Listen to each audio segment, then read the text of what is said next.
जोहार साथियों, मैं मुकेश बिरुआ। 24 दिसंबर 2023 को जनजातीय सुरक्षा मंच ने झारखंड के रांची में एक रैली आयोजित की, जिसमें धर्मांतरित आदिवासियों को अनुसूचित जनजाति सूची से हटाने की मांग की गई। 2 दिन बाद इसी मांग के साथ त्रिपुरा के अगरतला में एक और रैली की गई। मूल रूप से क्रिसमस के दिन निर्धारित इस रैली को त्रिपुरा के मुख्यमंत्री मणिक साहा के हस्तक्षेप के बाद स्थगित कर दिया गया था। वर्ष की शुरुआत में असम में जनजातीय सुरक्षा मंच के एक गुट जनजातीय धर्म संस्कृति सुरक्षा मंच ने गुवाहाटी में विरोध प्रदर्शन किया था, जिसमें ईसाइयों को जनजाति सूची से हटाने के साथ साथ धर्मांतरण के ऊपर प्रतिबंध लगाने की मांग की गई थी। इन रैलियों में आदिवासी समुदाय के हजारों लोग शामिल हुए। ज्ञात हो, जनजातीय सुरक्षा मंच सत्तारूढ़ भारतीय जनता पार्टी द्वारा समर्थित है और राष्ट्रीय स्वयंसेवक संघ का एक सहयोगी संगठन है। इसके संयोजक गणेश राम भगत 2003 से 2008 तक रमन सिंह के नेतृत्व वाली छत्तीसगढ़ सरकार के कैबिनेट में मंत्री थे। जनजातीय सुरक्षा मंच के सह संयोजक राजकिशोर हांसदा संघ की आदिवासी शाखा बनवासी कल्याण आश्रम के पूर्णकालिक कार्यकर्ता हैं। जनजातीय धर्म संस्कृति सुरक्षा मंच के प्रमुख विनोद कोबांग के अनुसार जनजातीय सुरक्षा मंच का गठन 2006 में भारत के जनजातियों के मूल पहचान को बचाने के स्पष्ट लक्ष्य के साथ किया गया था, ताकि यह सुनिश्चित किया जा सके कि आरक्षण का लाभ उन लोगों को ना मिले जिन्होंने विदेशी धर्म अपना लिया है। ये उनका मत है। इस बीच अखिल भारतीय जनजातीय सुरक्षा मंच के राष्ट्रीय संयोजक गणेश राम भगत 2 दिवसीय प्रवास पर 23-24 जून को रांची में थे, जिसमें वे बनवासी कल्याण केंद्र के नवनिर्मित भवन का उद्घाटन राष्ट्रीय स्वयंसेवक संघ के सह सरकारवाह आलोक कुमार के साथ किए।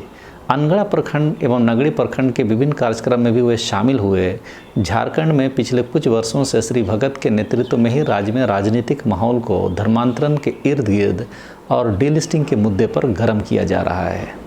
24 दिसंबर 2023 को रांची में आयोजित उर्गुलान डीलिस्टिंग रैली में भी श्री भगत के नेतृत्व में ही आयोजन हुआ। झारखंड में राजनीतिक पारा गर्म है। हालांकि लोकसभा चुनाव में प्रदेश के 5 आरक्षित सीटों पर भाजपा उम्मीदवार जीत हासिल कर पाने में नाकामयाब रहे और इसका कारण संघ की ओर से उम्मीदवारों द्वारा डीलिस्टिंग के मुद्दे को सही ढंग से नहीं रख पाना माना जा रहा है। इसीलिए झारखंड में आने वाले विधानसभा चुनाव में पार्टी डीलिस्टिंग को प्रमुख मुद्दा बना सकती है और इसकी तैयारी भी जोर शोर से चल रही है।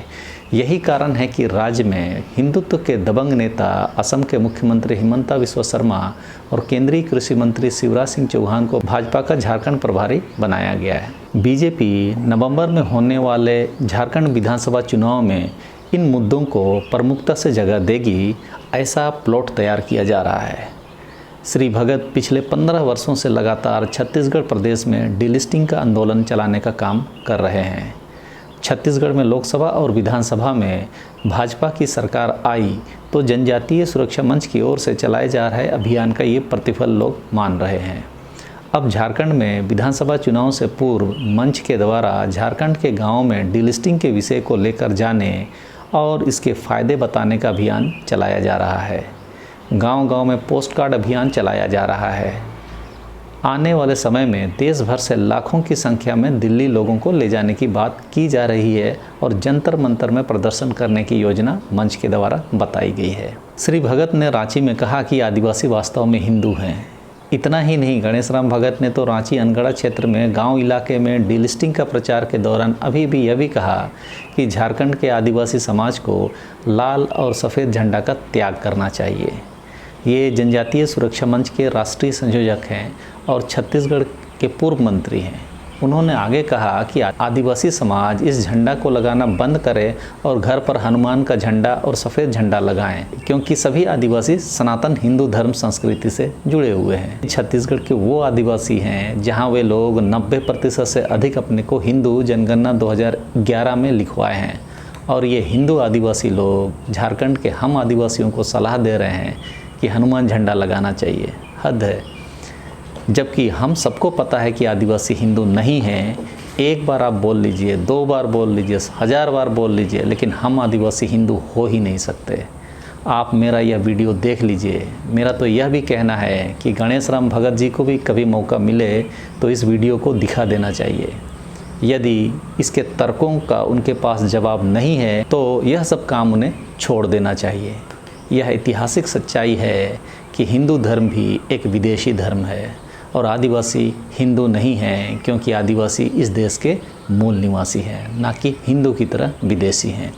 ये सबको समझ लेना चाहिए कि आदिवासी ना हिंदू है, ना मुसलमान, ना ईसाई। आदिवासी प्राकृतिक है और यही वास्तविक है।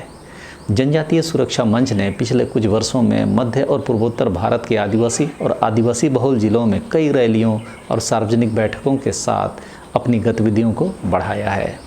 अब तो महाराष्ट्र और राजस्थान सहित देश के कई भागों में भी गतिविधियों को संचालित किया जा रहा है। जनजातीय सुरक्षा मंच और जनजातीय धर्म संस्कृति सुरक्षा मंच के द्वारा जो भी बयान सामने आ रही है, उससे स्पष्ट है कि वे संघ की हिंदू राष्ट्र योजना और पूर्वोत्तर राज्यों के लिए उसके एजेंडा पर काम कर रहे हैं।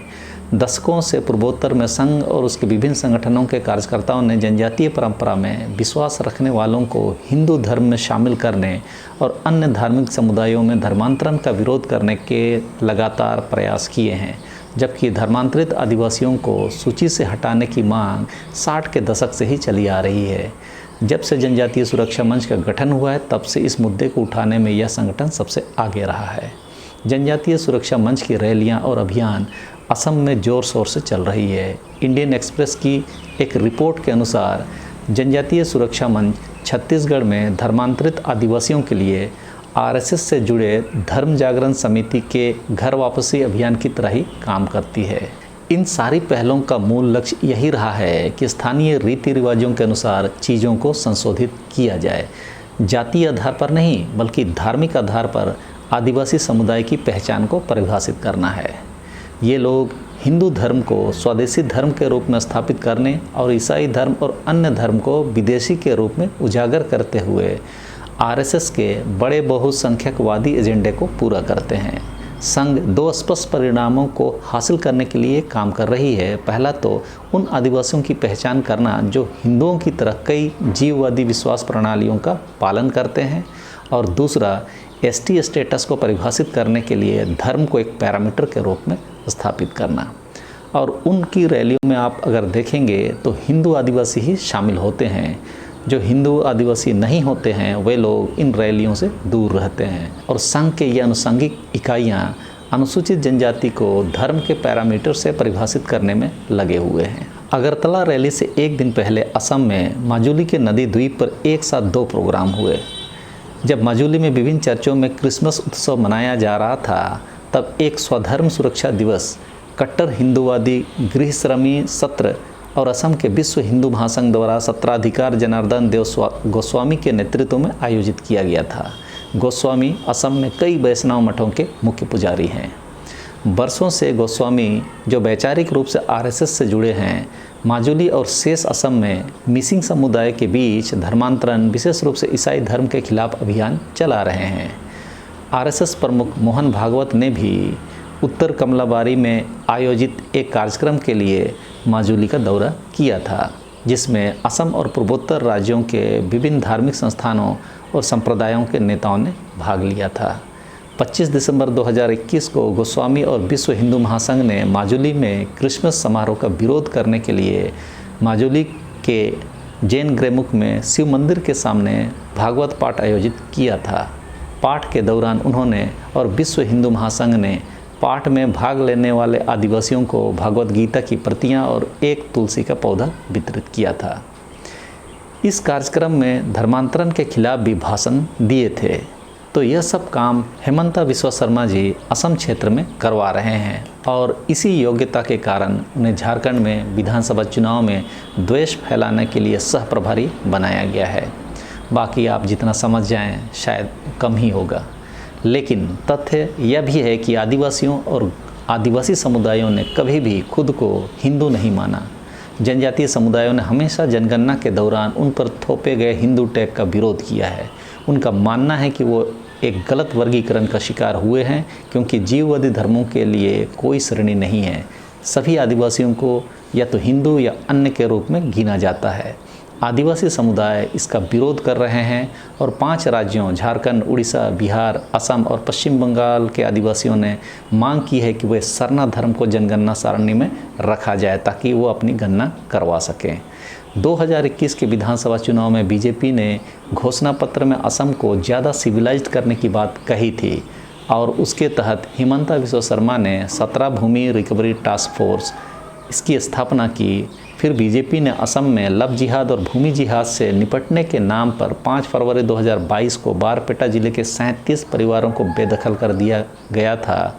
राज्य की बीजेपी सरकार ने हिंसक रूप से निष्कासन करने के लिए खुले तौर पर बुलडोजर का उपयोग किया।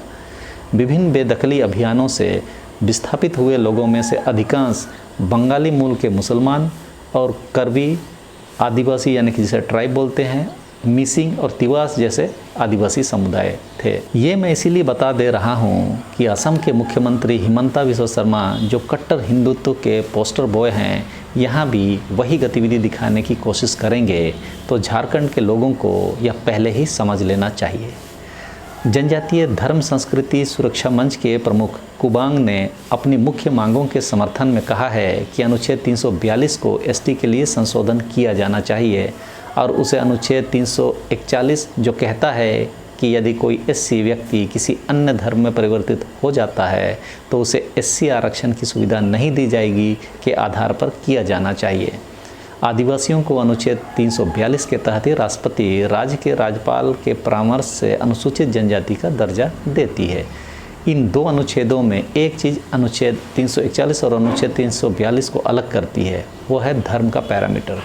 एससी श्रेणी को बनाए जाने का कारण हिंदू जाति आधारित व्यवस्था के भीतर अस्पृश्यता का होना था, जबकि अनुच्छेद 342(1) के अनुसार राष्ट्रपति किसी भी राज्य या केंद्र शासित प्रदेश के संबंध में और राज्य के राज्यपाल से परामर्श के बाद एक सार्वजनिक अधिसूचना द्वारा जनजातियों या आदिवासी समुदायों के भीतर समूह को अनुसूचित जनजाति के रूप में निर्दिष्ट कर सकता है। हालांकि संविधान में अनुसूचित जनजाति के गठन के मानदंड स्पष्ट नहीं है, जिसे बाद में लोकुर कमेटी के निर्देशों के आधार पर आज तय किया जाता है, जो मैंने पिछले कई वीडियोओं में 5 क्राइटेरिया के रूप में बताया है। लोकुर समिति की स्थापना उन शर्तों का आकलन करने के लिए की गई थी जो एससी और एसटी की सूची में निर्दिष्ट होने के लिए पात्रता निर्धारित करती है। समिति की रिपोर्ट के अनुसार अनुसूचित जाति की सूची तैयार करते समय छुआछूत की ऐतिहासिक प्रथा के कारण उत्पन्न सामाजिक, शैक्षणिक और आर्थिक पिछड़ेपन को ध्यान में रखा गया, जबकि एसटी सूची के लिए रिपोर्ट में स्पष्ट रूप से कहा गया कि उनका आदिम विशिष्टता, भिन्न संस्कृति, भौगोलिक अलगाव, संकोची स्वभाव और आर्थिक पिछड़ापन के पैमाने के आधार पर उन्हें अनुसूचित जनजातियां मानी जाएगी, ना कि किसी धर्म के आधार पर। इस तरह से स्पष्ट है कि आरएसएस समर्थित इस आंदोलन का कोई संवैधानिक आधार नहीं है। याद रखिए, कोई संवैधानिक आधार नहीं है, लेकिन जबरन संविधान का छोला पहनाने का प्रयास किया जा रहा है। सीधा साधा आदिवासी को यह सब की जानकारी नहीं होती है, तो वह बेचारा सुन लेता है और जब भाषण देने दिया जाता है तो वह भी कुछ ऐसा ही बोल देता है। लेकिन जब तर्कों के साथ बहस करने का कोई प्रयास करता है तो ये लोग गुस्सा दिखाने लगते हैं उसी हिंदू मुसलमान के पैटर्न पर। तो आंदोलन के मार्फत ये लोग माहौल बनाने का प्रयास कर रहे हैं और इस माहौल से सत्ता हथियाना इनका अंतिम मकसद है। इस आंदोलन से आदिवासियों को उनकी एकता को छिन्न भिन्न करना है ताकि बटा हुआ आदिवासी समाज हिंदुओं के लिए नारा लगाने के काम आए, ना कि जल, जंगल और ज़मीन की विरासत बचाने के। तो इस तरह संविधान के अनुच्छेदों की अपनी व्याख्या और हिंदू आदिवासियों को बरगलाकर एक नैरेटिव पूरा देश भर में जनजातीय सुरक्षा मंच के बैनर तले आरएसएस आदिवासियों के बीच वैसा काम करके तैयार कर रही है। इस कड़ी में झारखंड का जो विधानसभा चुनाव आने वाला है वह अगला प्रयोगशाला है। तो जिस पृष्ठभूमि से हिमंता बिस्वा शर्मा जी आते हैं उसके हिसाब से झारखंड को अपने जल, जंगल और ज़मीन के मूल मुद्दे से नहीं भटकना होगा। मैंने अपने पहले वाले वीडियो में भी बताया था कि धर्मांतरण, डीलिस्टिंग और कुर्मियों को आदिवासी बनाने वाला मुद्दा यहाँ हावी रहने की संभावना है। लेकिन झारखंडी आबो हवा को जीवंत अगर बनाए रखना है तो इनकी इन मंशाओं पर पानी फेरना जरूरी है। अब देखना यह महत्वपूर्ण है कि यहाँ की आदिवासी आबादी झारखंड राज्य में राजनीतिक लड़ाई को सामाजिक ध्रुवीकरण के मार्फत कैसे लड़ती है। 45 विधानसभा क्षेत्रों में प्रभाव रखने वाले आदिवासी समुदाय के बिना झारखंड की सरकार नहीं बन सकती।